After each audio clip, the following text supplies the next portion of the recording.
Suamiku mengabaikanku demi mengurus kakaknya yang telah menjadi janda, dan ingin mengajak kakak dan juga anak-anaknya piknik memakai mobilku secara diam-diam, tanpa mengajakku.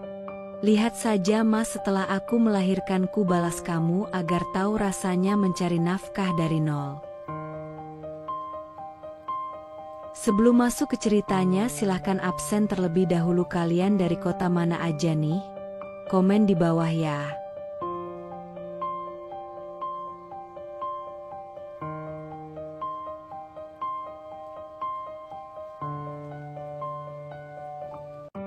Aku baru saja memasuki trimester terakhir kehamilan.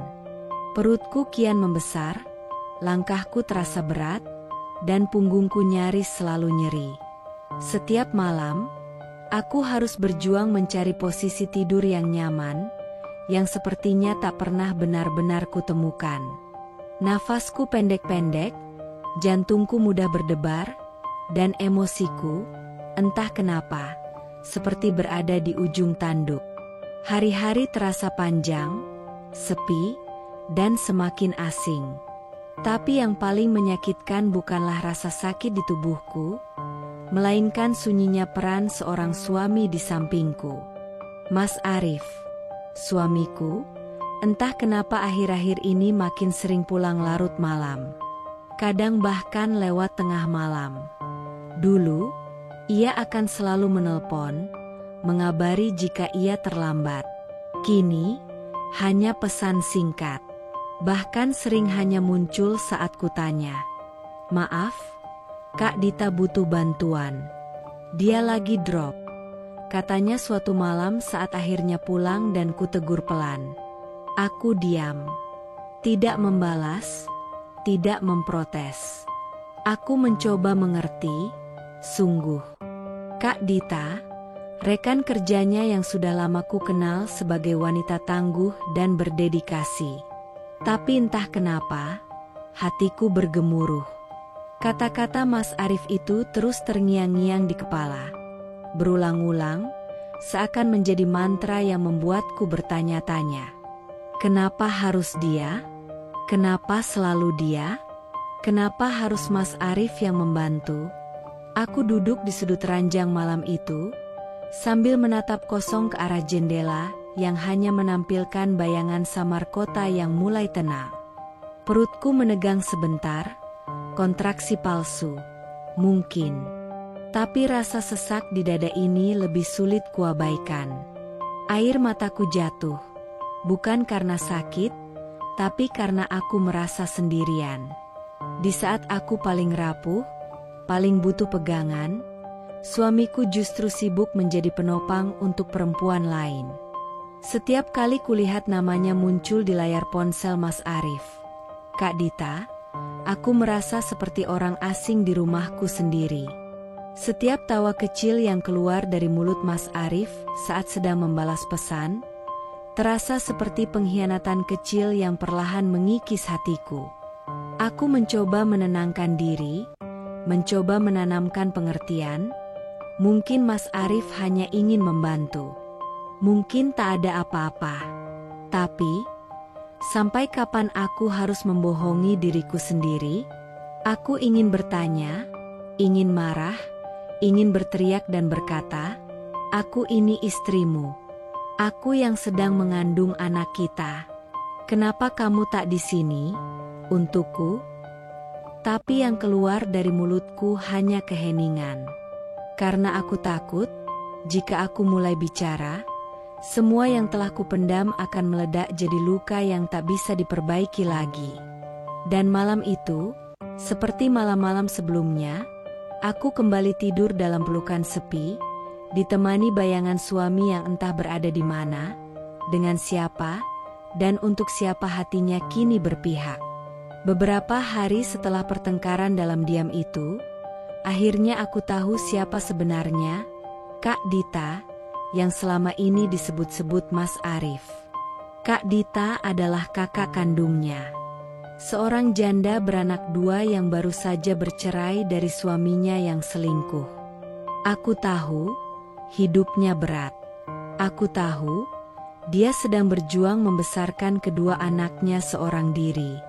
Tapi entah kenapa, pengetahuan itu tidak membuat hatiku tenang. Justru sebaliknya, semua penjelasan itu hanya menambah beban yang sejak awal sudah tak tertata rapi di dadaku. Sejak perceraiannya, Kak Dita sering datang ke rumah. Awalnya hanya sesekali, tapi lama-lama, hampir setiap hari. Kadang datang pagi-pagi, kadang menjelang maghrib. Kadang hanya untuk minta istirahat sebentar, kadang membawa dua anaknya dan menyerbu ruang tamu seperti rumah sendiri. Tidak ada salahnya memang. Ini rumah adiknya juga, katanya. Tapi aku mulai merasa seperti tamu di rumahku sendiri. Kulkasmu ada susu anak, kan? Buat keponakanmu, ya? Itu kompor masih nyala, aku numpang masak lauk anak-anak. Arif, kamu bisa antar aku beli galon? Berat banget bawa sendiri. Mas Arif selalu mengangguk, tanpa tanya, tanpa batas. Seolah-olah permintaan Kak Dita adalah titah yang harus dipenuhi tanpa banyak pikir. Padahal, aku ada di situ. Duduk diam, menyaksikan semua dengan rasa yang makin hari makin sulit kubendung. Aku pernah mencoba bicara pelan-pelan ke Mas Arif. Sekadar menyampaikan bahwa aku lelah, bahwa aku butuh waktu bersama suamiku. Tapi dia hanya menatapku lama, lalu berkata dengan nada yang membuatku ingin menangis. Itu kakakku, dia lagi susah. Dia keluarga kita juga. Kita. Kata itu terucap ringan dari bibirnya, tapi terasa seperti pisau yang menggores pelan-pelan di hatiku. Karena kenyataannya, setiap kali Kak Dita datang, kita, itu tak pernah terasa utuh. Yang ada hanya mereka, Mas Arif dan kakaknya. Aku, hanya bayang-bayang di sudut rumah. Istri yang sedang hamil tua tapi makin tak terlihat, makin tak dianggap. Rumah yang dulu kami bangun dengan impian dan tawa kini terasa sempit. Dindingnya tetap sama, tapi rasanya asing. Suara-suara tawa anak-anak Kak Dita yang berlarian, panci-panci yang berpindah tempat, tas-tas yang berserakan di ruang tamu, semuanya membuatku merasa sesak. Aku tahu mereka tidak bermaksud jahat, tapi itu tidak membuatku lebih nyaman. Malam itu, saat aku duduk di lantai dapur sambil menahan nyeri punggung yang tak kunjung reda, aku menangis. Bukan karena sakit, tapi karena aku sungguh merasa tak punya tempat lagi. Di rumahku sendiri, di hidupku sendiri. Seolah keberadaanku hanya sebatas pelengkap, bukan prioritas. Aku hanya ingin satu hal, tempat yang bisa kupanggil rumah. Tempat di mana aku merasa dicintai, dilihat, diprioritaskan. Tapi setiap hari, rasa itu semakin memudar. Malam itu, hujan turun dengan derasnya. Angin mengetuk-ngetuk jendela, membuat dedaunan menari liar di luar sana. Aku belum tidur. Perutku terasa berat, dan janin dalam kandunganku menendang-nendang gelisah, seolah ikut merasakan kegundahan yang tak bisa kutenangkan. Mas Arif masuk kamar setelah menerima telepon di ruang tamu. Ia pikir aku sudah tertidur, padahal mataku terbuka lebar dalam gelap. Aku mendengar semuanya, dari awal sampai akhir. Tapi yang paling membekas, yang membuat tubuhku membeku seperti batu, adalah kalimat itu. Kalimat yang dibisikkan pelan-pelan, seolah takut ketahuan. Nanti kita piknik ke puncak. Anak-anakmu pasti senang. Aku pinjam mobil ya, jangan bilang dulu sama Ana. Ana, itu aku. Seketika napasku tercekat. Tenggorokanku seperti dicekik dari dalam. Aku menahan suara, menahan gerakan, tapi air mataku langsung tumpah. Tanpa bisa dicegah. Aku tak tahu apa yang lebih menyakitkan. Bahwa ia ingin berlibur tanpa mengajakku, bahwa ia merencanakannya diam-diam, atau bahwa ia bahkan berani meminta izin untuk meminjam mobilku, seolah aku ini hanya seseorang yang bisa disingkirkan sementara waktu demi menyenangkan orang lain. Aku sedang hamil tua, Tuhan. Bukankah ini masa di mana seharusnya aku mendapatkan perhatian lebih? Diberi pelukan, ditemani bicara, atau sekadar ditanya, "Kamu butuh apa hari ini?" Tapi yang kudengar justru rencana jalan-jalan yang tidak melibatkan aku. Yang ku tahu, Mas Arif belum pernah sekalipun mengajakku keluar rumah dalam beberapa minggu terakhir. Bahkan sekadar jalan-jalan sore pun tidak. Katanya aku terlalu cepat lelah. Katanya aku butuh istirahat. Tapi ternyata, untuk orang lain, ia masih punya energi dan waktu. Di dalam gelap, aku menarik selimut sampai ke dada. Tubuhku menggigil, bukan karena udara malam, tapi karena hatiku terasa kosong. Hampa. Retak.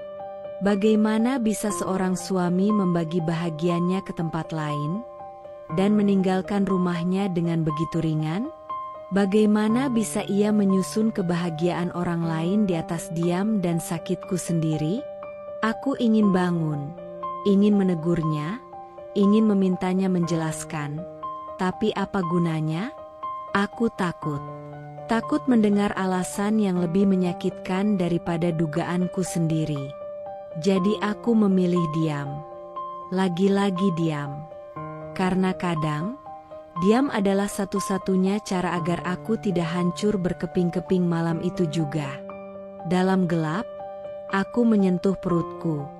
Bayiku bergerak perlahan, seperti mengingatkan bahwa aku tidak benar-benar sendirian. Dan mungkin, itu satu-satunya penghiburan yang tersisa untukku malam itu, bahwa di dalam tubuh yang lelah dan hati yang terluka ini, ada satu nyawa kecil yang masih setia tinggal. Pagi itu, udara dingin sisa hujan malam terasa menusuk sampai ke tulang. Aku terbangun lebih awal dari biasanya, meski semalaman hampir tak tidur karena pikiran yang terus-menerus menggantung. Perasaan aneh menggumpal di dada sejak semalam, dan entah kenapa, aku merasa ada sesuatu yang tidak beres. Dengan langkah pelan, aku menyibak tirai jendela kamar. Pandanganku langsung tertumbuk pada garasi. Kosong. Mobilku tidak ada di sana. Aku mengucek mata, berharap itu cuma halu karena kantuk atau pencahayaan pagi yang menipu. Tapi tidak. Mobil itu benar-benar tidak ada. Jantungku berdegup kencang. Napasku tercekat.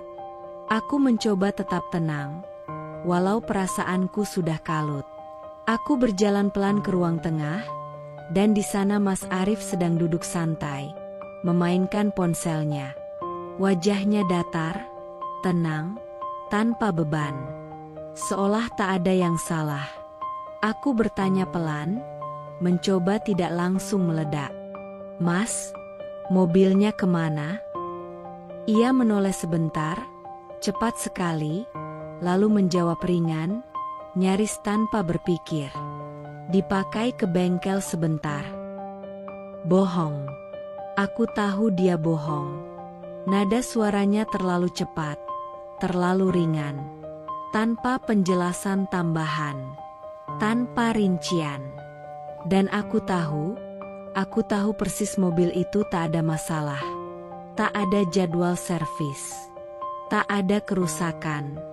Bahkan tanpa bukti pun, aku tahu kemana ia pergi. Ke puncak. Bersama Kak Dita dan anak-anaknya.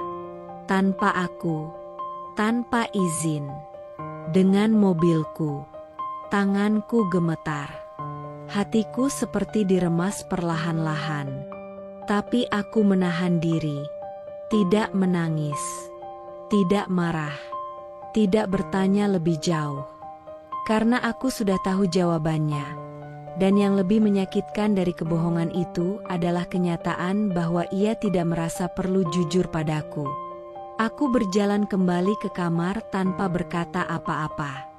Setiap langkah terasa berat, bukan hanya karena tubuhku yang sedang mengandung, tapi karena hatiku seperti membawa beban yang lebih besar dari kehamilan itu sendiri.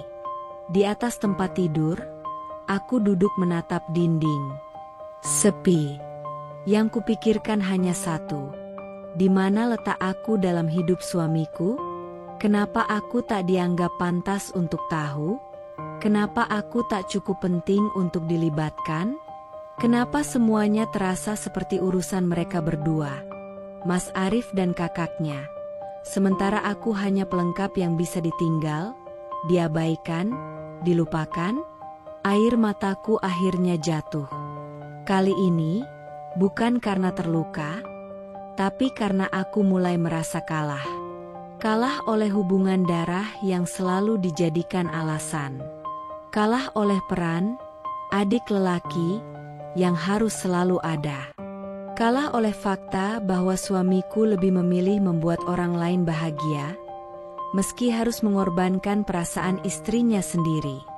Aku mengelus perutku pelan dan berbisik pada bayi di dalamnya. Nak, maaf, ibu berjuang sendirian. Hari itu langit cerah. Ironis sekali, matahari bersinar terang, padahal dadaku mendung sejak pagi. Aku duduk di kursi kecil depan rumah, menunggu, entah apa.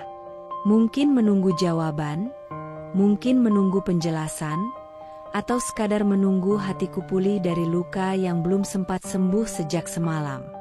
Ponselku bergetar. Sebuah notifikasi muncul dari Instagram. Seorang tetangga, aku mengenalnya, tapi tak terlalu dekat, baru saja mengunggah story. Jemariku bergerak tanpa sadar, membuka pesan itu seperti sedang digerakkan oleh sesuatu yang tak terlihat. Dan di sanalah mereka, Mas Arif dan Kak Dita, bersama anak-anak Kak Dita.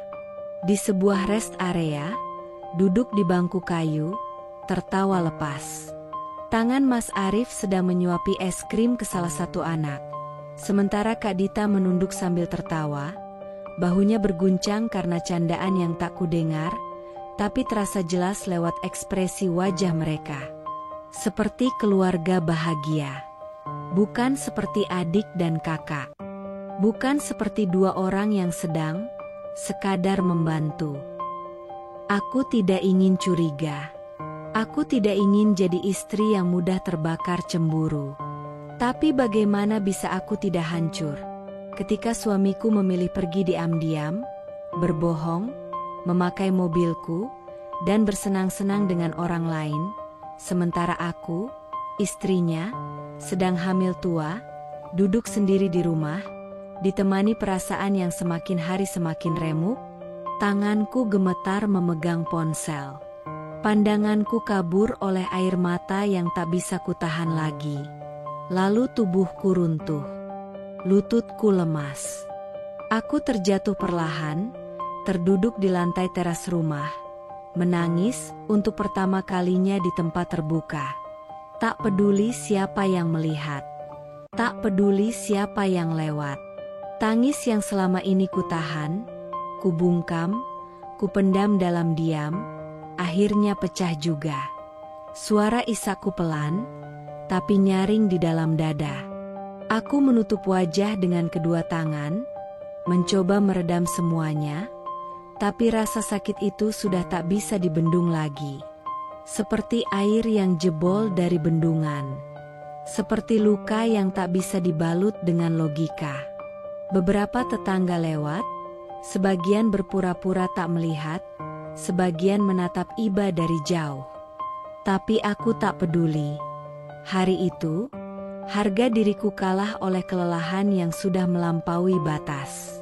Aku tak menangis karena lemah.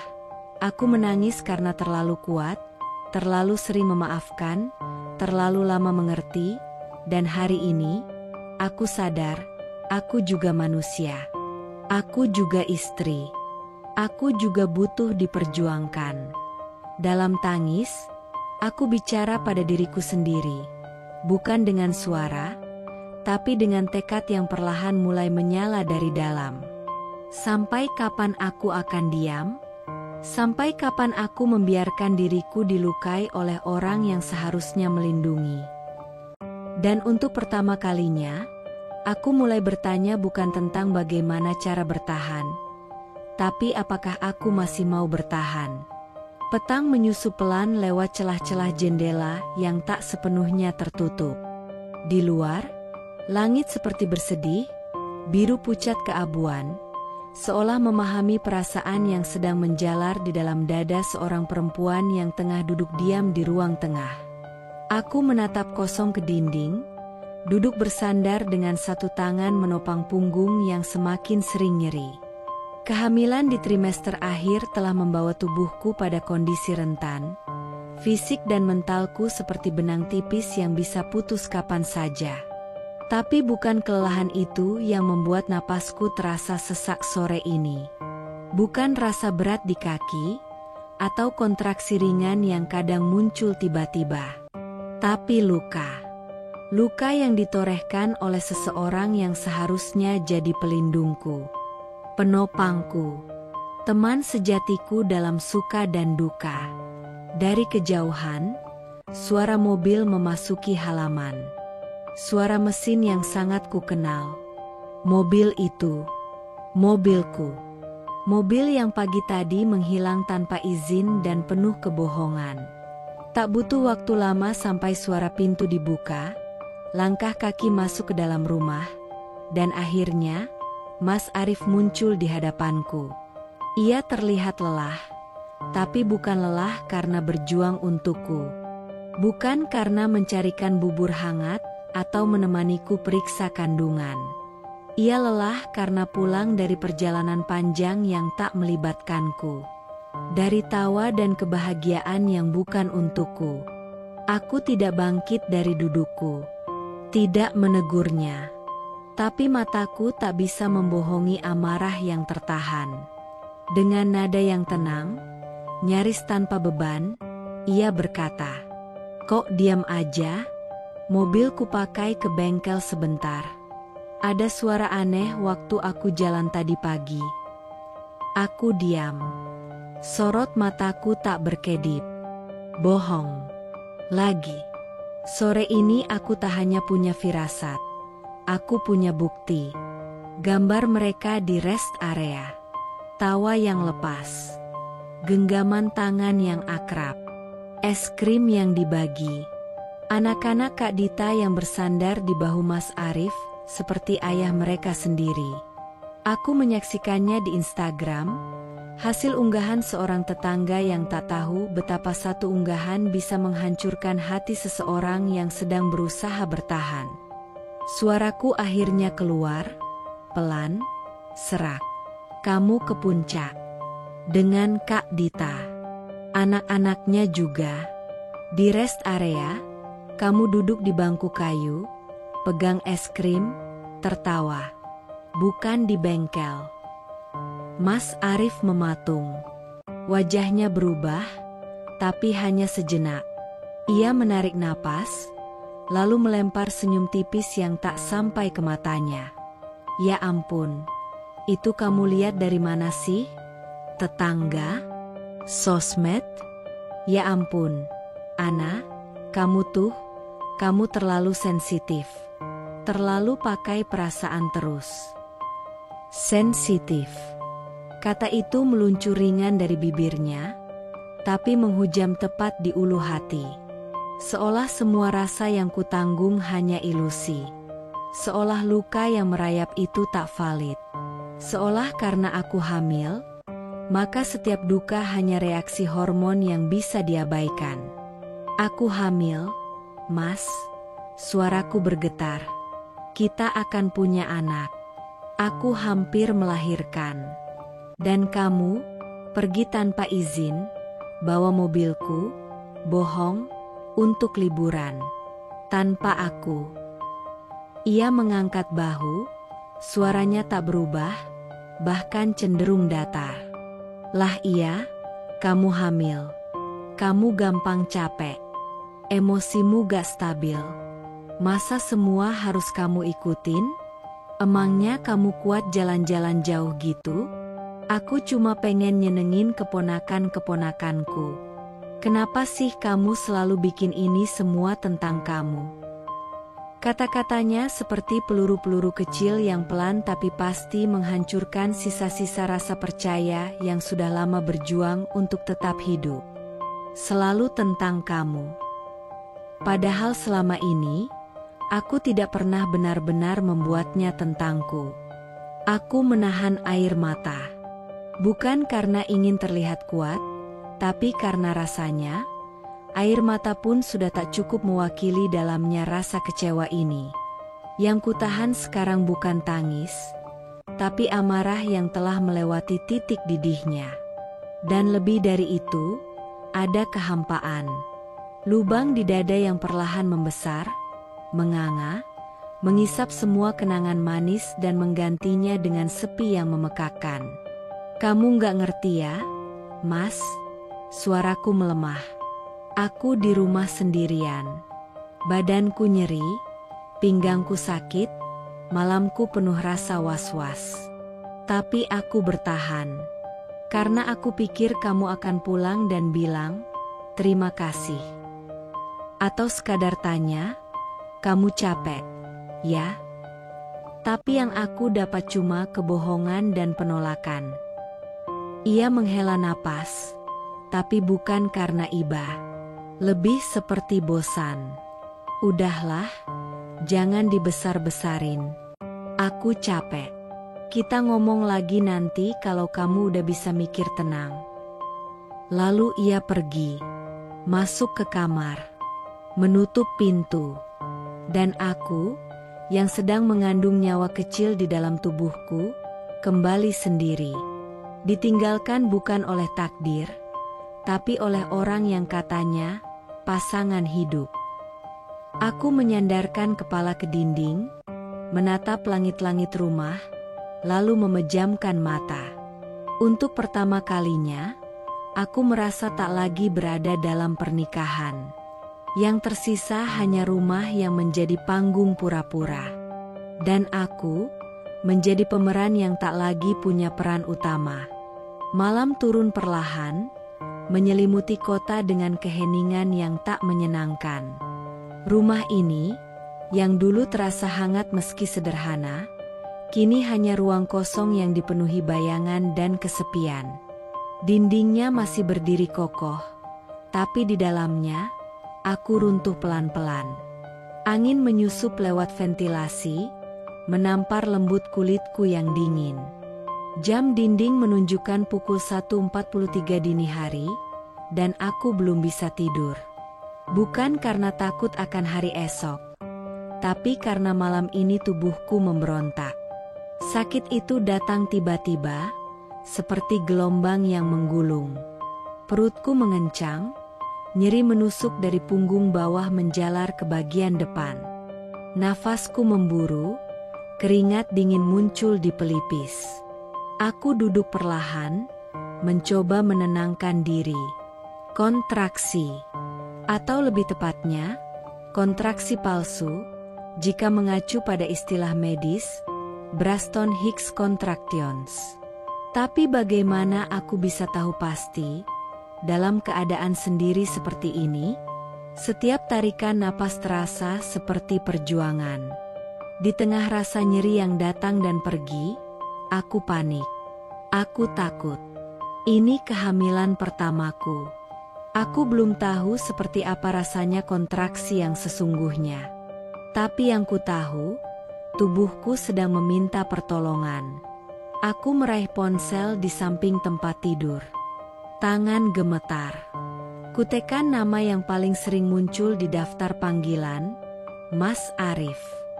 1 kali berdering. Tak dijawab. 2 kali. 3. 4. 5. Masih sunyi. Tidak ada nada sambung yang berubah. Tidak ada pesan masuk. Tidak ada suara panik di ujung telepon. Tidak ada tanda bahwa aku sedang penting malam ini. Air mata mulai jatuh satu-satu. Bukan karena sakitnya kontraksi itu, tapi karena aku sendirian. Di momen paling rentan dalam hidupku, aku tidak ditemani orang yang seharusnya paling peduli. Setengah jam kemudian, saat nyeri mulai mereda dan tubuhku terkulai lemas, akhirnya sebuah pesan muncul di layar. Nginep di rumah Kak Dita. Anak-anak demam. Gak bisa pulang. Kamu tidur dulu ya. Tidak ada kalimat. Kamu kenapa? Ada yang bisa Mas bantu? Kamu butuh dibawa ke rumah sakit? Tidak ada pertanyaan tentang keadaanku. Tidak ada tanda bahwa ia sadar aku bisa saja melahirkan malam ini. Tidak ada empati. Hanya penjelasan singkat, yang terasa lebih seperti alasan daripada kepedulian. Tanganku meremas ujung selimut. Emosi dan hormon bercampur jadi satu. Tapi yang lebih menyakitkan dari semua itu adalah kesadaran bahwa aku tak lagi jadi prioritas. Bukan karena anak-anak Kak Dita sakit, aku bisa mengerti jika itu alasannya. Tapi karena aku tidak pernah diberi tempat yang sama. Aku selalu jadi yang nanti saja. Yang bisa tunggu. Yang bisa mengerti. Yang bisa dimaafkan karena hormon. Dan malam ini, aku kembali menjadi bayangan yang bisa ditunda keberadaannya. Aku membalas pesan itu pelan, dengan suara gemetar yang hanya bisa didengar oleh diri sendiri. Anak-anak demam, tapi istrimu, yang sedang mengandung anakmu, sedang kesakitan sendirian di rumah. Tidak bisakah itu lebih penting walau sekali saja, Mas? Tapi pesan itu tidak kukirim. Karena apa gunanya bertanya, jika sejak awal jawabannya sudah kutahu? Aku letakkan ponsel, peluk perutku erat-erat. Aku usap permukaan kulitku yang menegang, lalu berbisik pelan. Nak, kita cuma punya satu sama lain malam ini. Tapi ibu janji, kamu gak akan pernah merasa sepi. Tidak sepertiku sekarang. Aku duduk di tepi tempat tidur yang dingin. Jam digital di nakas menunjukkan pukul 2.19 dini hari. Bukan malam pertama aku terjaga. Tapi mungkin ini malam pertama aku benar-benar terbangun. Perutku bergerak pelan. Janin dalam kandunganku menendang ringan, seolah sedang menegur. Mungkin ia merasakan kekacauan dalam pikiranku. Mungkin ia ingin aku tahu bahwa dia ada, dan bahwa keberadaannya adalah nyata. Tidak seperti cinta yang mulai terasa semu dalam rumah ini. Aku menatap langit-langit yang diam, lalu mengalihkan pandangan ke sisi tempat tidur yang kosong. Mas Arif tidak ada di sana. Lagi-lagi tidak ada. Anak-anak demam, katanya. Itu sebabnya dia menginap di rumah Kak Dita. Bukan kali pertama. Dan entah kenapa, aku tidak terkejut lagi. Tapi aku juga tidak bisa lagi mencari pembenaran. Karena sesuatu dalam diriku, yang dulu selalu berusaha memahami, berempati, mengalah, mulai jenuh. Kesabaran memiliki batas fisiologis dan psikologis. Tubuh yang kelelahan, jika terus-menerus dipaksa untuk kuat tanpa dukungan, akan mengalami penurunan imunitas.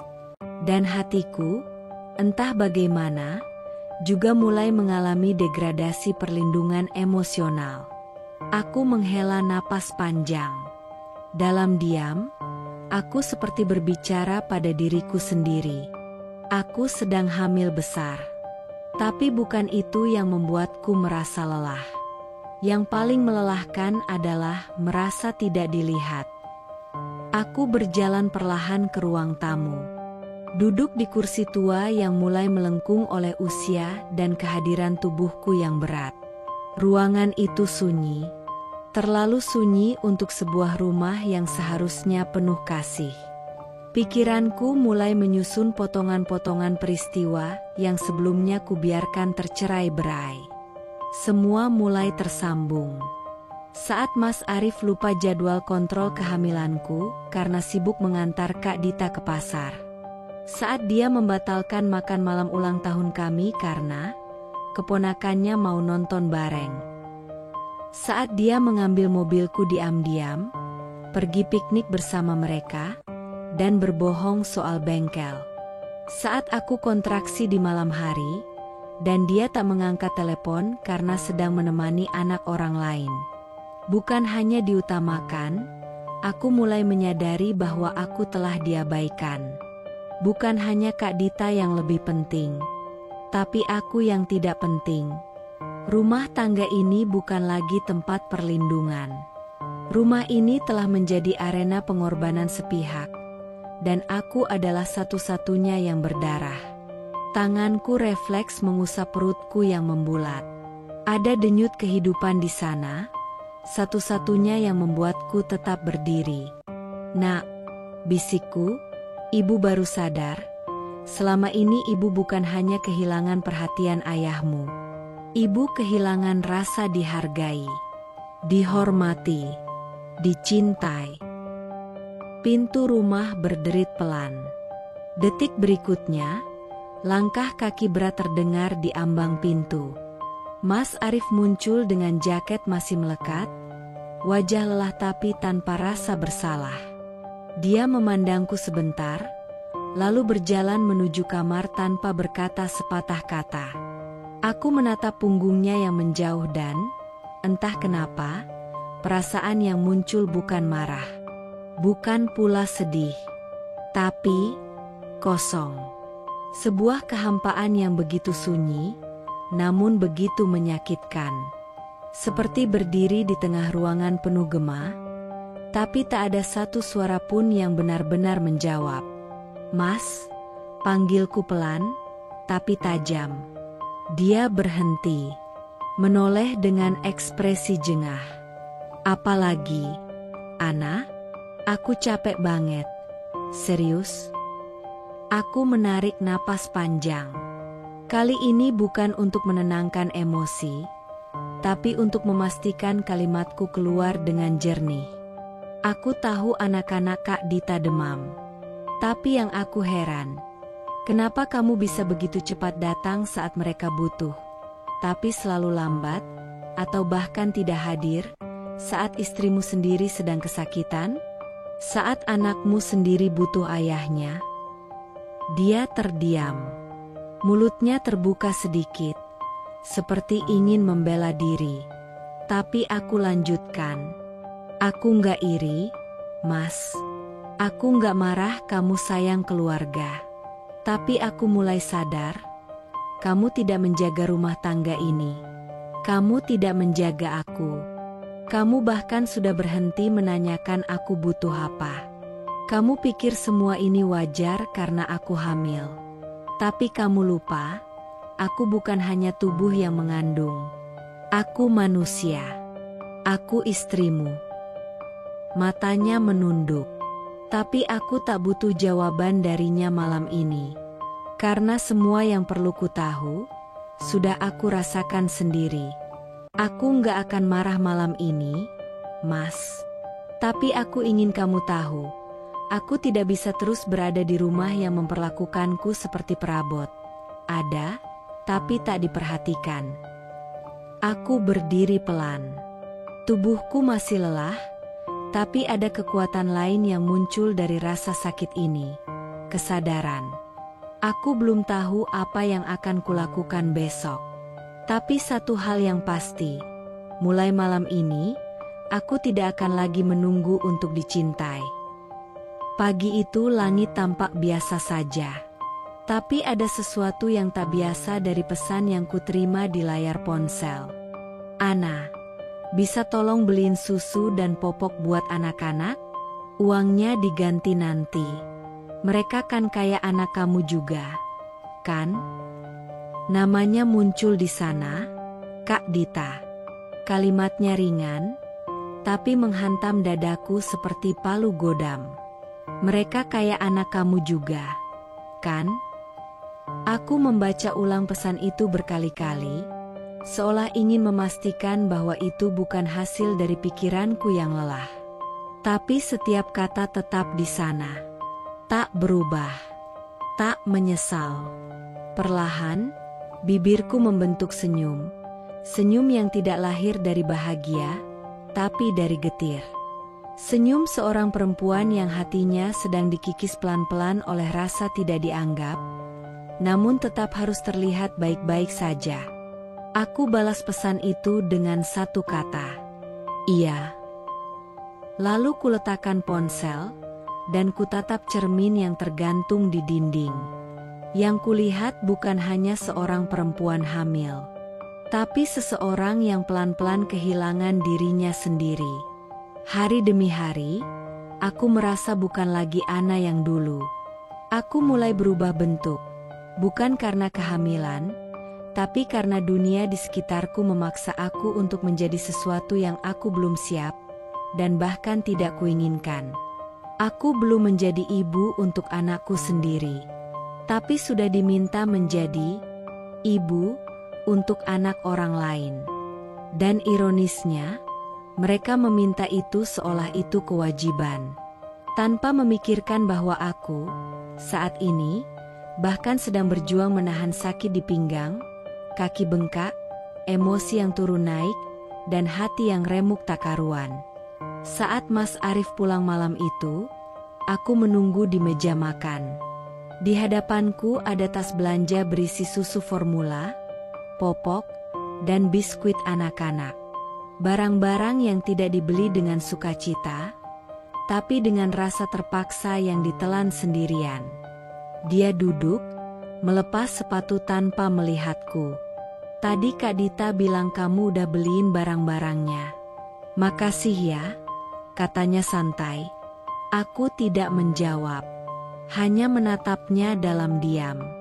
Karena jika aku bicara, aku tahu suaraku akan bergetar, bukan oleh marah, tapi oleh perasaan tidak dianggap.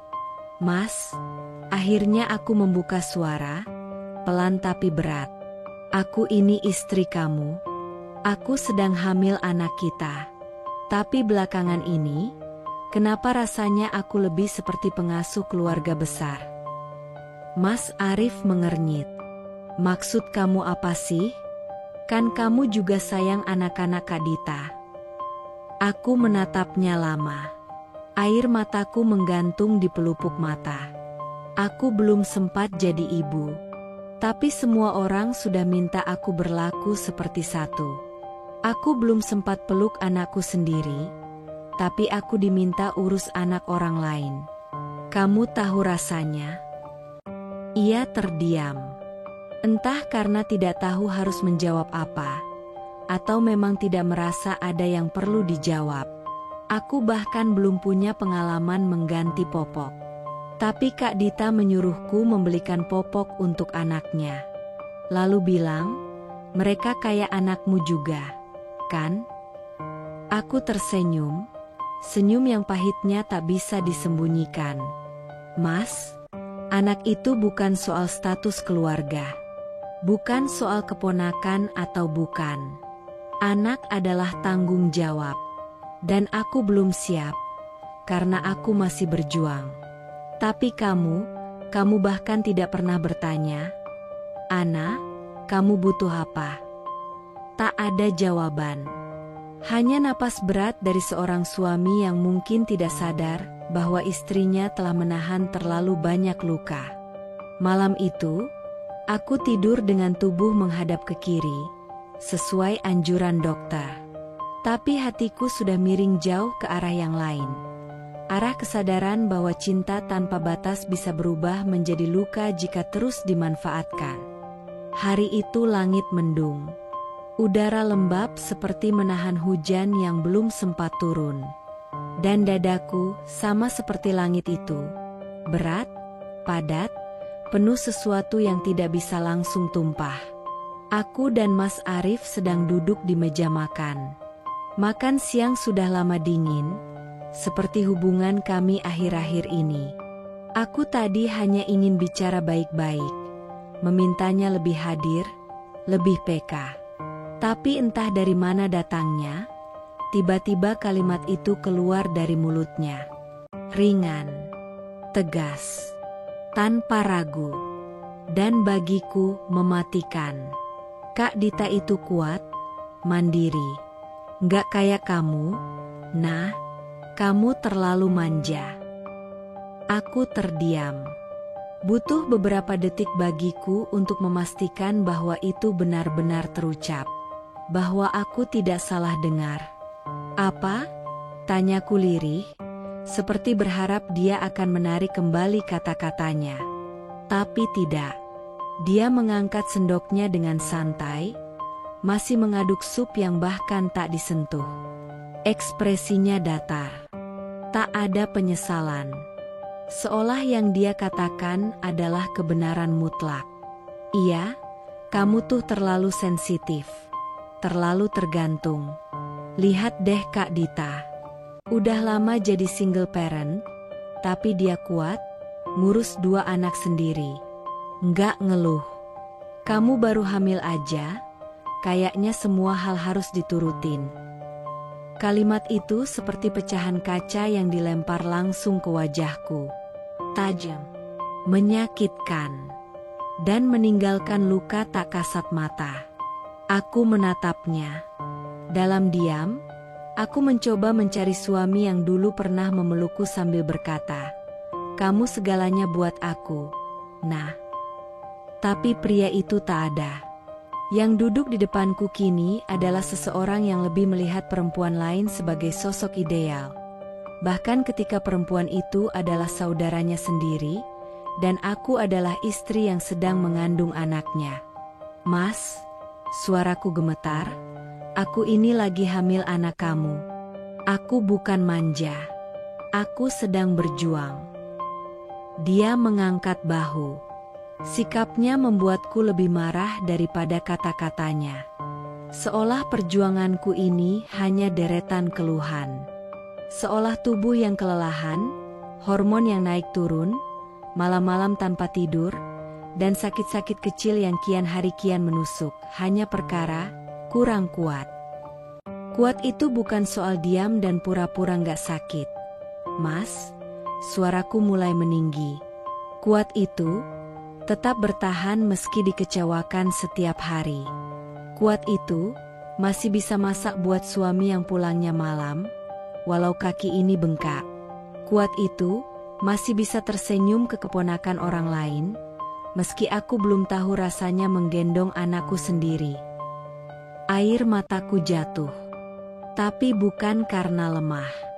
Aku menangis karena kecewa. Kalau menurut Mas aku terlalu manja. Lanjutku, mungkin karena Mas sendiri yang gak pernah ada untuk membuatku merasa aman. Kalau aku jadi bergantung, mungkin karena aku sudah terlalu sering dibiarkan sendiri. Mas Arif tidak menjawab. Mungkin karena ia tak punya jawaban. Atau mungkin karena ia masih belum paham betapa dalam luka yang baru saja ia buka. Aku berdiri perlahan. Nafasku berat. Tapi ada satu hal yang mulai terasa lebih ringan. Beban berpura-pura bahwa aku baik-baik saja. Mulai hari ini, ucapku tanpa menatapnya lagi, aku gak akan memohon untuk dimengerti. Karena aku tahu, bahkan hamil anakmu pun tidak cukup untuk membuatku dihargai. Malam itu, aku tidur sendirian lagi. Tapi berbeda dari malam-malam sebelumnya. Kali ini aku tidak merasa ditinggal. Aku mulai merasa, aku memang harus mulai meninggalkan. Tiba-tiba saja malam itu berubah. Kontraksi datang seperti ombak besar yang tak bisa dihindari. Tubuhku gemetar, keringat dingin mengucur dari pelipis, dan rasa sakit itu, yang tak bisa diungkapkan dengan kata-kata, menghantamku bertubi-tubi. Di tengah kekacauan itu, satu hal yang terus aku lakukan hanyalah mencari Mas Arif. Aku menelepon berkali-kali, tapi tidak dijawab. Akhirnya, Aku menghubungi ibu. Dan seperti biasa, ibu datang. Dengan langkah cepat, tangan gemetar menahan cemas, dan mata yang penuh air tapi kuat menuntunku ke rumah sakit. Dia yang mengantarku. Dia yang menggenggam tanganku sepanjang jalan sambil membacakan zikir lirih di telingaku. Dia yang menangis pertama kali saat tangisan bayiku pecah memenuhi ruang bersalin. Bukan suamiku. Saat tanganku lemah mencari seseorang untuk kupegang, yang kudapat hanya ibu. Saat dokter berkata, "Selamat, Bu, bayinya sehat," yang menangis adalah perempuan tua yang melahirkanku, bukan laki-laki yang seharusnya menyambut anaknya. Dan begitu semua selesai, dan kamar rawat sudah sunyi, dan malam mulai turun, baru Mas Arif datang. Tak ada bunga, tak ada senyum, tak ada kehangatan di matanya. Hanya kelelahan dan kalimat yang membuat seluruh tubuhku seolah membeku. "Maaf, anaknya Kak Dita muntah-muntah tadi. Jadi aku ke rumah dia dulu." Aku menatapnya lama, mencoba memahami apakah dia sadar betapa hancurnya hatiku saat itu. Tapi tidak. Dia hanya duduk di kursi pojok, membuka ponsel, dan menunduk, seolah tidak ada kehidupan baru yang tadi lahir dari tubuhku.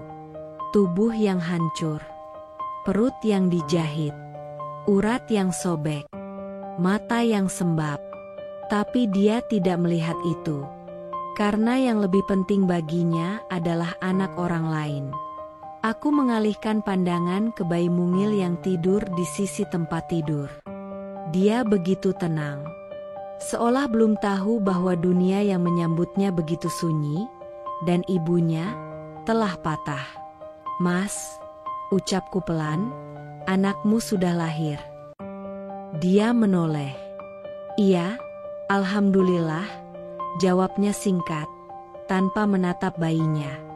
Lalu kembali ke ponsel.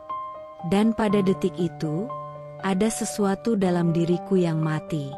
Mungkin itu adalah harapan. Atau mungkin cinta. Aku memeluk bayiku. Tangisku jatuh diam, tidak keras, tidak dramatis. Tangis orang yang sudah tidak lagi menunggu. Hari ketiga pasca melahirkan. Tubuhku masih rapuh. Luka operasi belum kering sempurna. Kakiku bengkak. Setiap langkah seperti ditusuk duri. Tapi aku ingin pulang. Ingin berbaring di kasur sendiri.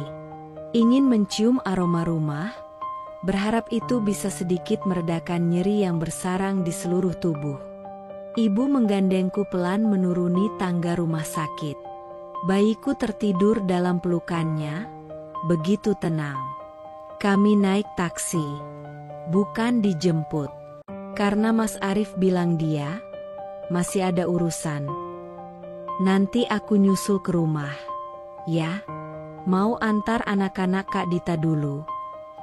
Dan begitu aku melangkahkan kaki ke dalam rumah, aku membeku. Rumah itu berantakan. Tumpukan baju di sofa, piring-piring kotor menggunung di dapur, lantai lengket, dan aroma apek menyambutku, bukan pelukan, bukan senyum, bukan tangan hangat yang menuntunku masuk. Tidak ada balon, tidak ada bunga, tidak ada suara selamat datang, tidak ada siapa-siapa. Aku berdiri di tengah ruang tamu seperti orang asing. Satu tas kain di tangan, satu luka di perut, dan satu bayi di dunia yang bahkan belum tahu ia baru saja datang ke tempat yang keliru. Ibu hanya menghela napas. "Kamu masuk kamar aja dulu, Nak. Biar ibu yang bersihin ini semua." Aku tidak bergerak. Aku hanya memandang sekeliling. Rumah ini, dulunya tempat di mana aku membayangkan kehidupan baru. Tapi sekarang, semua terasa dingin. Kosong. Seperti jasad dari cinta yang telah mati perlahan. Kamar pun sama. Sprei belum diganti. Bantal berantakan. Ada kaos kaki kotor di lantai. Dan tak satu pun tanda bahwa seorang suami sedang menanti istrinya pulang membawa anak pertamanya. Air mataku menetes tanpa suara. Bayi di pelukanku mulai merengek kecil. Seolah ikut merasakan keganjilan yang menggantung di udara. Aku duduk perlahan di pinggir ranjang. Dan di sana, di kamar kami, aku mendekap anakku sambil berkata pelan, "Selamat datang di rumah. Nak, maaf ya, kalau rumah ini tidak sehangat pelukanku. Maaf, kalau ayahmu lupa bagaimana caranya menunggu orang yang seharusnya paling dia tunggu." Malam mulai turun. Dan Mas Arif belum juga datang. Tak ada pesan. Tak ada panggilan. Tak ada suara pintu diketuk. Hanya suara detak jam dan isakan yang kutahan di dada. Malam itu, aku tahu. Aku pulang ke rumah, tapi rumahku tak lagi ada. Yang ada hanya bangunan dengan tembok, bukan tempat untuk pulih, apalagi untuk mencinta. Hari-hari setelah itu berjalan lambat, seperti waktu yang dipaksa merangkak di antara rasa sakit dan keheningan. Tapi tidak seperti sebelumnya, kali ini aku tidak lagi menunggu. Aku mulai terbiasa bangun tengah malam tanpa bantuan siapa-siapa. Mengganti popok dengan mata perih karena kurang tidur, menyusui sambil menahan nyeri luka jahitan, memandikan bayi dengan tangan yang gemetar tapi penuh cinta. Dan setiap malam, ketika semua sudah tidur, aku dan anakku punya dunia kami sendiri. Aku akan memeluknya erat, menyenandungkan lagu pelan, lalu menatap matanya yang masih belum mengenal dunia. Dan di tengah sunyi itu, aku bicara padanya, bukan dengan suara, tapi dengan hati. "Nak, kamu tahu nggak? Sejak kamu hadir, Bunda bukan lagi perempuan yang lemah. Bunda sekarang punya alasan untuk bertahan. Punya alasan untuk bangkit." Tanganku membelai pipinya yang lembut. Air mata masih jatuh. Tapi kali ini bukan karena luka. Tapi karena aku merasa, aku masih bisa jadi cahaya, meski ruangan ini gelap. Nanti, kamu akan lihat. Bunda akan lebih kuat dari semua rasa sakit ini. Dan setiap kali aku mengucapkan itu, hatiku terasa sedikit lebih utuh. Bukan karena Mas Arif berubah. Tidak. Dia masih dengan dunianya, masih sibuk menjadi pahlawan bagi kakaknya, tapi tidak pernah mencoba menjadi sandaran bagi istrinya sendiri. Tapi sekarang, aku tidak lagi menunggunya pulang membawa bunga. Karena aku tahu, aku bisa tumbuh jadi taman bunga untuk anakku sendiri. Aku mulai menulis lagi, hal yang dulu kutinggalkan sejak menikah. Menulis puisi. Menulis perasaan, menulis luka-luka kecil yang tak pernah terlihat. Dan dari situ, perlahan, aku menemukan diriku yang dulu. Diriku yang punya mimpi. Diriku yang tahu caranya berdiri tegak. Aku bukan hanya seorang istri yang dilupakan. Aku adalah seorang ibu yang sedang dibentuk oleh rasa sakit. Untuk jadi lebih kuat dari yang pernah aku bayangkan. Malam demi malam, aku peluk anakku dan berkata, "Kita akan baik-baik saja, Nak, bahkan kalau hanya ada kita berdua." Karena sekarang aku tahu, cinta yang tidak hadir tidak layak untuk ditunggu. Dan aku masih punya cinta yang penuh, untuk anakku, dan untuk diriku sendiri. Pagi itu matahari tampak biasa saja, tapi hatiku, tidak. Ada sesuatu yang berubah sejak malam sebelumnya. Aku terbangun bukan dengan tangisan, tapi dengan semacam kelegaan. Perih itu belum hilang, tapi kini sudah tidak lagi menyiksa, karena aku mulai tahu kemana harus melangkah. Sambil menyusui, aku membuka lemari. Mataku terpaku pada satu tas. Tas kulit coklat muda, branded, yang dulu diberikan Mas Arif di hari ulang tahunku, setelah seminggu tidak pulang. Maaf ya, aku sibuk bantu Kak Dita. Ini buat kamu, katanya waktu itu. Dan aku, seperti biasa, hanya mengangguk sambil memaksakan senyum. Hari itu juga aku memotret tas itu. Kupilih sudut cahaya yang baik, kususun caption yang singkat, lalu kuposting di akun jualan baruku. Tas ori, kondisi 95%. Dijual murah. Butuh space baru, di hidup dan di lemari. Butuh space baru. Aku tersenyum kecil saat menulis itu. Karena memang itu yang kurasakan. Bukan cuma ingin menjual barang, tapi ingin mengosongkan ruang di hati yang terlalu lama dipenuhi oleh hal-hal yang menyakitkan. Beberapa menit kemudian, mataku tertuju pada meja rias. Ada satu lipstik. Bukan milikku. Bukan juga milik ibu. Merah menyala. Mewah. Aneh. Meninggalkan jejak. Dan aku ingat jelas, lipstik itu pernah tertinggal di dashboard mobilku. Oh, itu punya Kak Dita, kata Mas Arif santai waktu itu. Dia buru-buru, jadi ketinggalan. Kamu jangan mikir macam-macam, ya. Aku tak menjawab saat itu. Tapi sekarang, aku tidak lagi ingin menjawab, aku ingin menghapus. Aku ambil lipstik itu, ku bersihkan casingnya, dan sekali lagi aku potret. Kali ini tanpa caption panjang. Hanya, secon, jarang dipakai. Tapi bikin ruang hati penuh. Dijual murah. Dan entah kenapa, jari-jariku tidak gemetar. Justru ringan, nyaman, lega.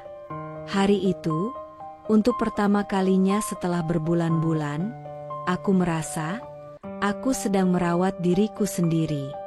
Dengan melepaskan. Dengan tidak lagi menyimpan benda-benda yang menjadi saksi diam pengabaian, kebohongan, dan luka yang tak pernah ditangisi. Anakku tidur pulas di pelukanku saat notifikasi mulai masuk. Tasnya ditawar, lipstiknya dilirik orang. Aku tersenyum.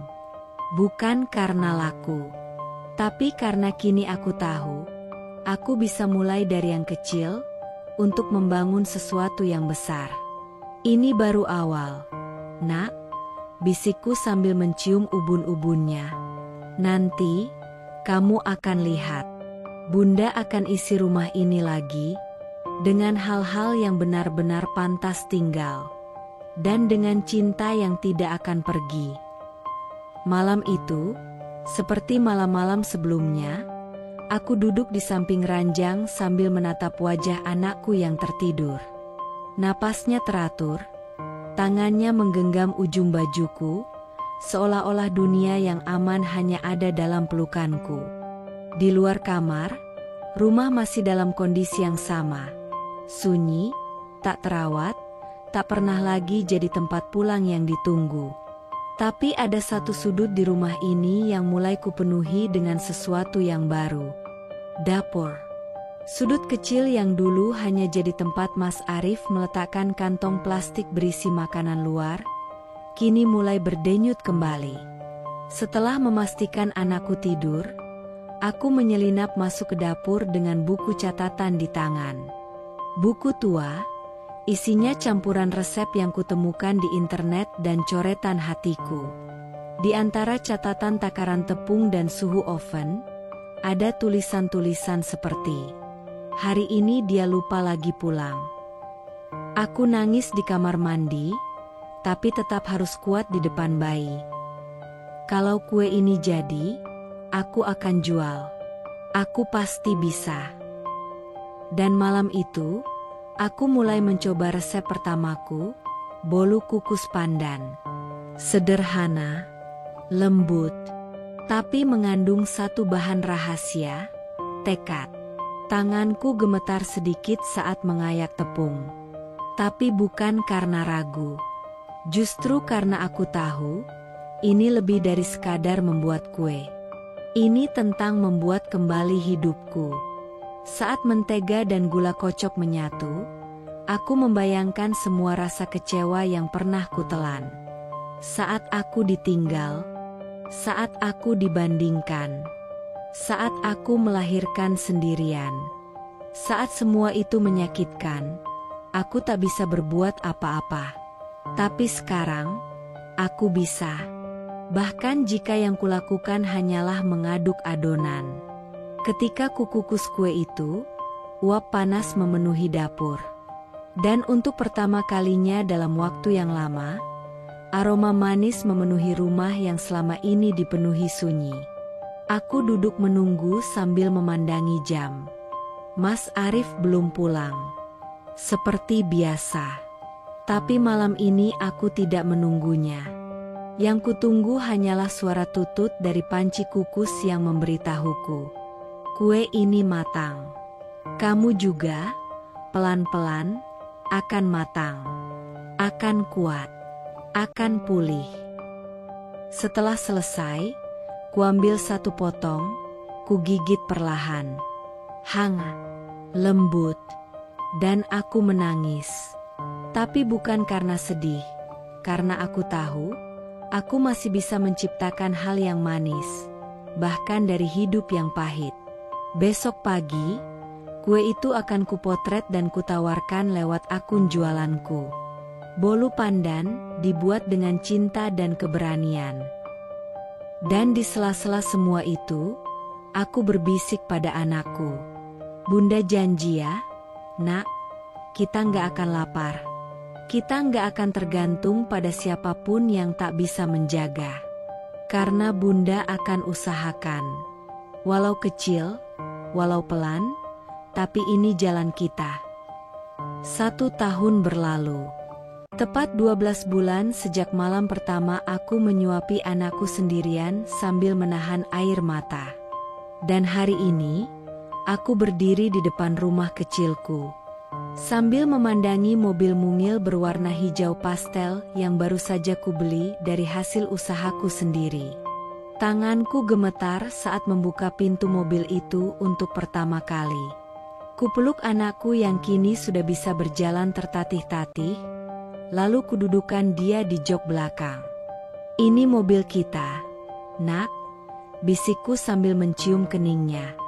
Bukan mobil pinjaman. Bukan mobil yang dibawa kabur untuk piknik tanpa izin. Ini milik kita. Milik perempuan yang tak pernah menyerah. Semua berawal dari dapur. Dari adonan bolu kukus yang kutuangkan di tengah malam saat dunia tertidur. Dari suara kukusan yang menjadi musik penguat di saat tak ada satupun kata sayang dari suami. Dari caption jujur dan apa adanya di akun jualanku, kue rumahan buatan seorang ibu yang sedang belajar bertahan. Dan entah dari mana datangnya, satu hari videoku viral. Orang-orang bilang, ini bukan cuma kue, ini kisah. Pesanan datang dari kota ke kota. DM penuh setiap pagi. Aku kelelahan, iya. Tapi kali ini bukan karena ditinggalkan, tapi karena menjemput hidup baru. Aku tak punya modal besar, tapi aku punya alasan. Aku tak punya partner, tapi aku punya anak yang memanggilku, Bunda, dengan tawa. Dan setiap kue yang kupaketkan, aku tahu, aku sedang mengirimkan bagian kecil dari keberanianku pada dunia. Mobil ini sederhana, bukan jenis yang akan dipamerkan di parkiran kantor. Tapi saat aku memegang setirnya, rasanya seperti aku sedang memegang kendali atas hidupku sendiri, untuk pertama kalinya setelah sekian lama. Dan ada satu aturan. Mobil ini tidak akan pernah dikemudikan oleh siapapun yang pernah meninggalkanku sendirian. Bukan dendam. Hanya pengingat bahwa aku pernah dilupakan. Tapi aku tidak akan melupakan betapa berharganya diriku kini. Anakku duduk di belakang sambil memainkan bonekanya. "Bunda, kita kemana?" tanyanya polos. Aku menatapnya lewat kaca spion, lalu tersenyum. "Kita kemanapun kita mau, sayang, karena sekarang kita yang pegang kendali." Kabar itu datang seperti angin malam yang dingin tapi tak mengejutkan. Dari obrolan tetangga, dari status WhatsApp yang tak sengaja terbaca, dari kalimat-kalimat singkat yang membawa berita berat. Mas Arif dikeluarkan dari kantor. Katanya si cutinya kebanyakan, sering ninggalin kerjaan demi urusan Kak Dita. Kasihan, ya. Sekarang malah numpang di rumah kakaknya. Aku membaca semua itu sambil duduk di ruang makan kecilku, tempat yang dulu hanya terisi sunyi, kini dipenuhi tawa anakku dan aroma kue pesanan pelanggan.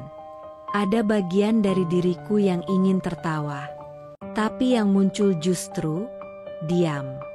Karena aku tahu, inilah akibat dari pilihan yang tidak pernah memikirkan konsekuensinya.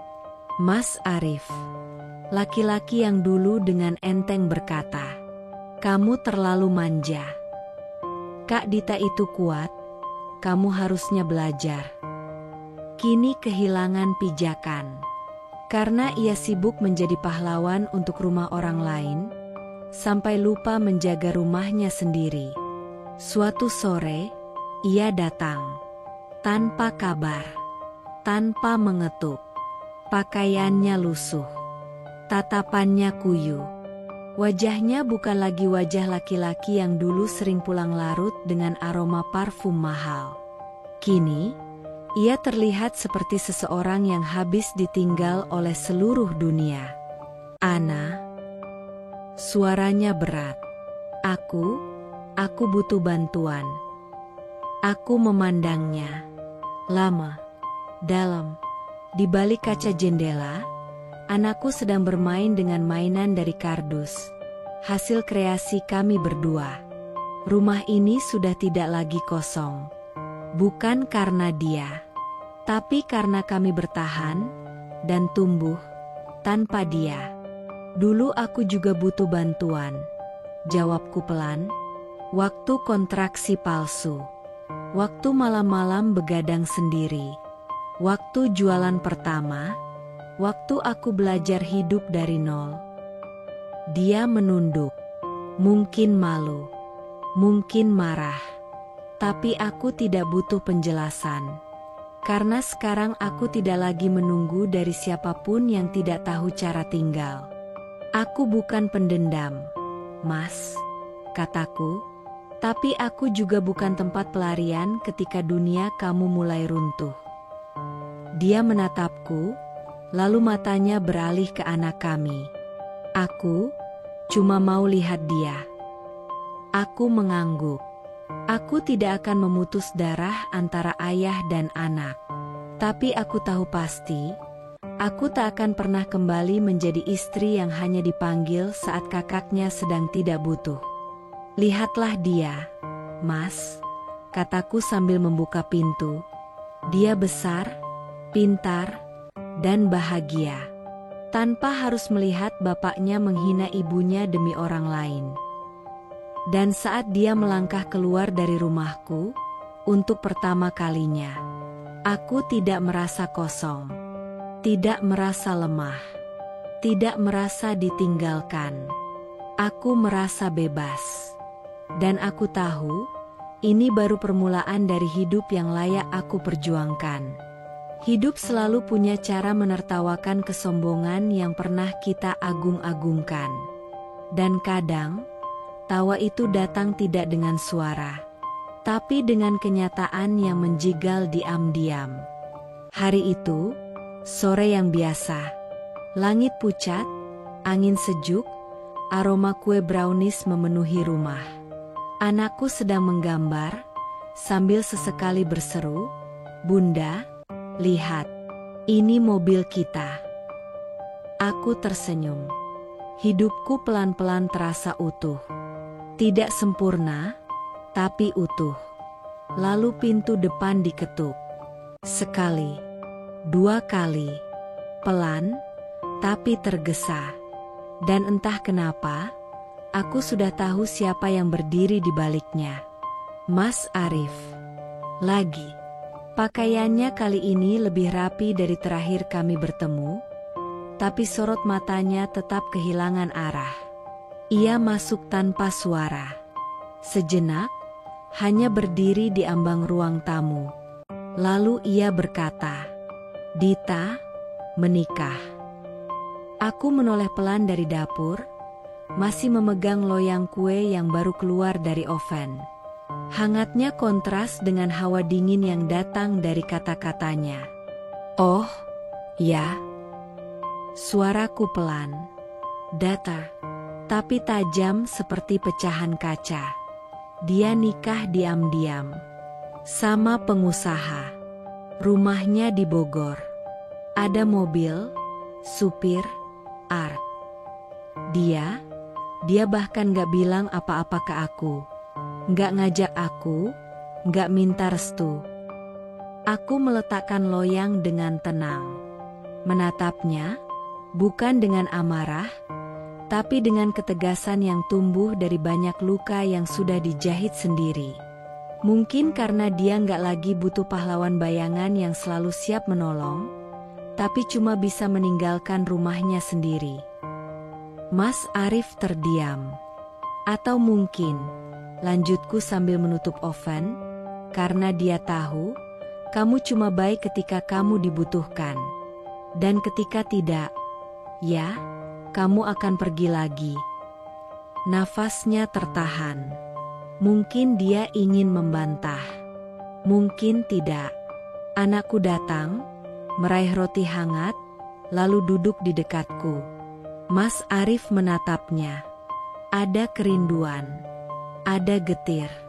Tapi aku sudah belajar, kerinduan bukan alasan untuk kembali diterima. Dulu kamu selalu bilang aku terlalu sensitif. Terlalu manja, kataku lirih. Ternyata kamu hanya tak siap menghadapi perempuan yang akhirnya tidak butuh kamu lagi. Dia menunduk. Aku tak menawarkan teh. Tak mempersilakan duduk. Karena saat seseorang tak pernah memperjuangkan tempatnya di hidup kita, maka tak ada alasan bagiku untuk menyediakan ruang itu lagi. Kamu kecewa karena Dita tak memberitahumu. Aku dulu melahirkan anakmu, sendirian. Tak juga kamu beri kabar.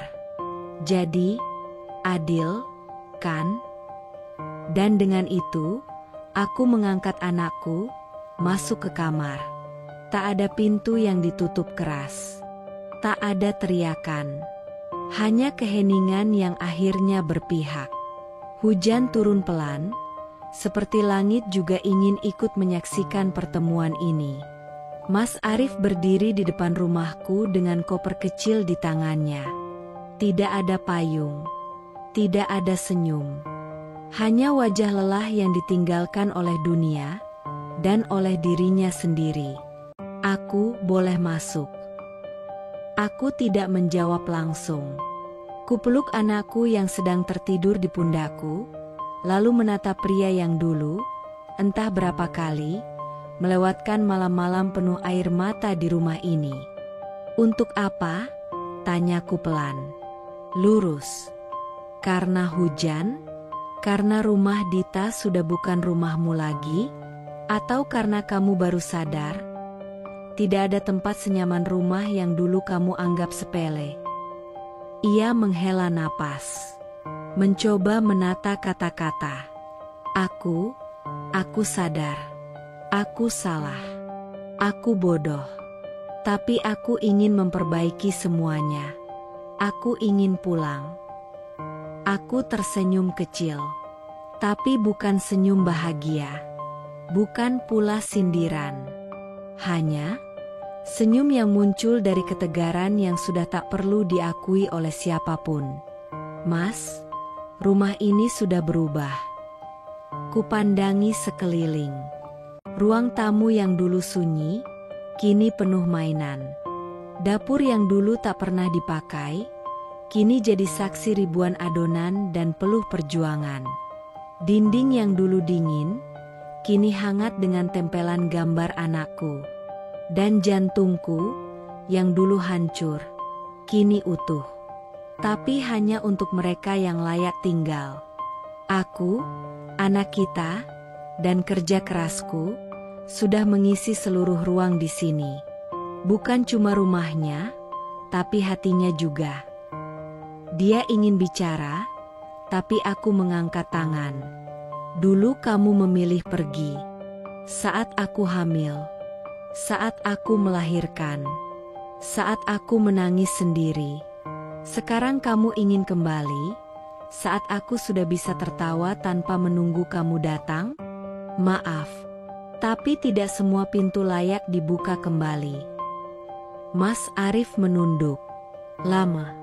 Koper itu tetap tak berpindah. Tapi langkahnya mulai mundur. Mundur dari rumah yang dulu ia tinggalkan demi perempuan lain, demi urusan yang katanya, keluarga. Terima kasih sudah datang, Mas, kataku, lembut tapi tegas. Tapi kamu sudah jadi bagian dari cerita yang selesai. Dan aku sedang menulis halaman baru. Aku menutup pintu perlahan. Bukan dengan amarah, tapi dengan keputusan. Karena rumah ini, hati ini, sudah tidak menyisakan ruang untuk orang yang hanya ingin kembali saat hidupnya runtuh. Aku, anakku, dan perjuanganku adalah keluarga yang cukup. Permintaan itu datang pagi-pagi, lewat pesan singkat. Singkat, tapi cukup membuat dadaku terasa sesak. Bukan karena rindu, tapi karena getir yang hampir menggelikan. Ana, aku butuh bantuan. Bisa pinjam uang sebentar? Nanti aku ganti. Aku menatap layar ponsel cukup lama. Bukan karena bingung, tapi karena sedang menahan sesuatu di dada. Rasa sakit yang dulu pernah membuatku terjatuh, kini berubah jadi kekuatan yang tidak bisa dibeli kembali. Kupandangi anakku yang sedang bermain di pojok ruang tamu. Dia tertawa sambil menggigit roti buatan tanganku. Roti dari oven kecil yang dulu kubeli dengan sisa uang belanja. Roti dari bisnis kecil yang kini jadi jalan hidup baru kami. Dan Mas Arif, pria yang dulu tak datang saat aku menggigil kesakitan di rumah sakit. Yang dulu meminjam mobilku tanpa izin demi jalan-jalan dengan keluarganya. Yang dulu berkata aku manja, saat aku nyaris roboh karena kehamilan. Sekarang, meminta bantuan. Dari perempuan yang dulu ia tinggalkan. Kupencet tombol mikrofon. Kali ini, aku ingin dia mendengar suaraku, seperti aku dulu memohon didengarkan, tapi tak pernah digubris. Voice note terkirim. Mas, dulu, aku melahirkan dalam sunyi. Dengan luka yang bahkan tak sempat kamu tanyakan. Aku begadang, menyusui, berdarah-darah, sementara kamu sibuk piknik, sibuk mengurus hidup orang lain. Tapi sejak hari itu, aku bangkit. Aku jual apapun yang kutemukan. Aku belajar di antara tangisan bayi. Aku bangun bisnis kecil, pakai tangan dan air mata sendiri. Dan sekarang, Mas minta tolong, minta pinjam uang. Lihat saja Mas, ini balasan dariku. Bukan balas dendam, tapi balas berdiri. Aku ingin Mas tahu, rasanya membangun dari nol. Terima kasih, ya, karena sudah meninggalkanku. Karena kalau bukan karena itu, aku gak akan pernah tahu seberapa kuatnya aku sebenarnya. Kukirim voice note itu tanpa ragu. Tidak ada air mata. Tidak ada harapan dibalas. Hanya kelegaan yang luar biasa. Karena akhirnya aku tahu Aku tidak sedang menunggu keajaiban. Aku adalah keajaiban itu sendiri. Hidup, sebagaimana hukum sebab akibat dalam ilmu eksistensial, bergerak dalam sirkulasi tak terlihat. Apa yang ditanam, akan tumbuh. Apa yang dilukai, akan mencari bentuk penyembuhannya sendiri. Aku berdiri di depan tokoku, mengenakan apron berwarna krem, dengan noda-noda coklat dari adonan pagi ini. Udara hangat dari oven masih merambat keluar pintu kaca, membawa aroma kayu manis dan vanila yang selalu membuat orang menoleh 2 kali. Di atas kepala, papan nama besar bergoyang lembut tertiup angin. Tulisan itu, hasil dari ratusan malam tanpa tidur, dari dada yang penuh sesak karena ditinggal, dari peluh yang tak pernah dihargai. Dari air mata, jadi rasa manis. Setiap huruf pada papan itu adalah pernyataan hidupku. Setiap garisnya adalah luka yang kini sudah membentuk pola indah. Aku tidak lagi menangis karena ditinggalkan. Aku menangis, kadang-kadang, karena melihat diriku sendiri di cermin, dan tak lagi mengenal perempuan rapuh yang dulu. Pagi itu, seorang pelanggan berkata sambil membayar donat, "Bu, toko ini adem ya, berasa kayak pelukan." Aku tersenyum. Toko ini memang dibangun dari pelukan. Bukan dari uang. Tapi dari harapan, dan air mata yang tak pernah disaksikan siapa-siapa. Sementara itu, di sudut kota yang sama, seorang pria duduk di atas motor. Jaket lusuh, wajah lelah, dan tatapan kosong menunggu order masuk. Namanya Mas Arif. Dulu, suamiku. Sekarang, entah siapa. Ia tak lagi memegang kunci rumah. Tak lagi memakai mobil orang lain dengan alasan keluarga. Tak lagi bicara tentang harga diri seorang pria. Karena harga diri itu sudah lama dikorbankannya sendiri. Ia bekerja sebagai pengemudi ojek online. Panas-panasan, hujan-hujanan, berhenti di lampu merah, tertidur di pinggir jalan. Dulu, ia pernah berkata sambil tertawa sinis, "Kue rumahan, jualan online, Ana, itu bukan kerjaan beneran. Kamu cuma buang waktu." Kini, waktu membalasnya dengan ironi paling tajam.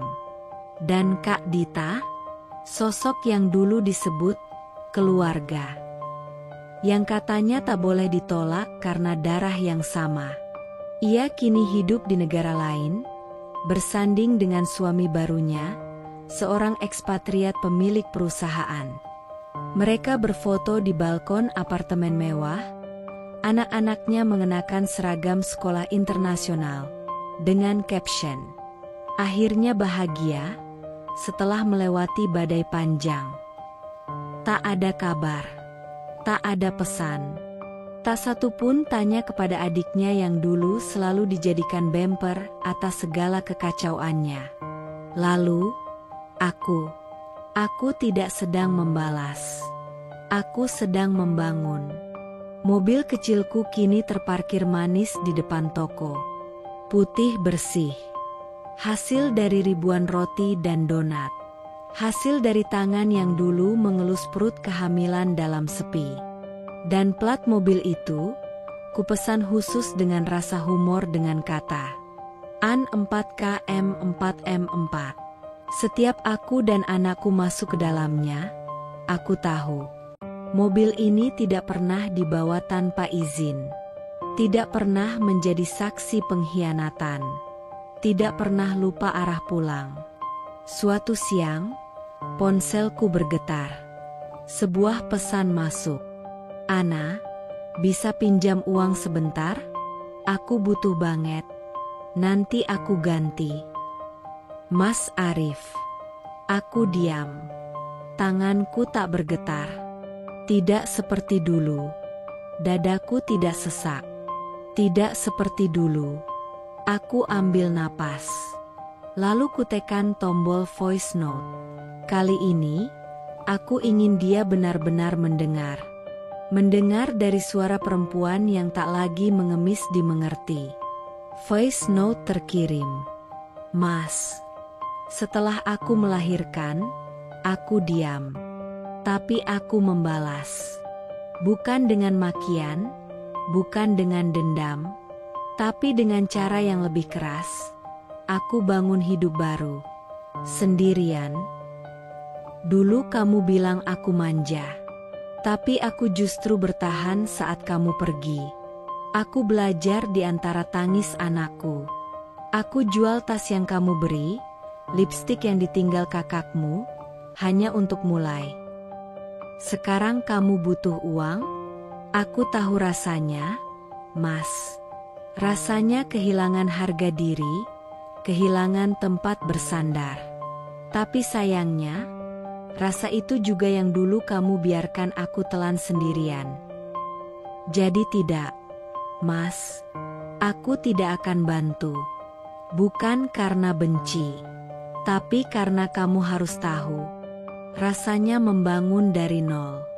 Rasanya menjadi orang yang kamu tinggalkan. Dan terima kasih, karena sudah membuatku menjadi perempuan kuat, yang bahkan kamu sendiri tidak layak untuk pulang kepadanya.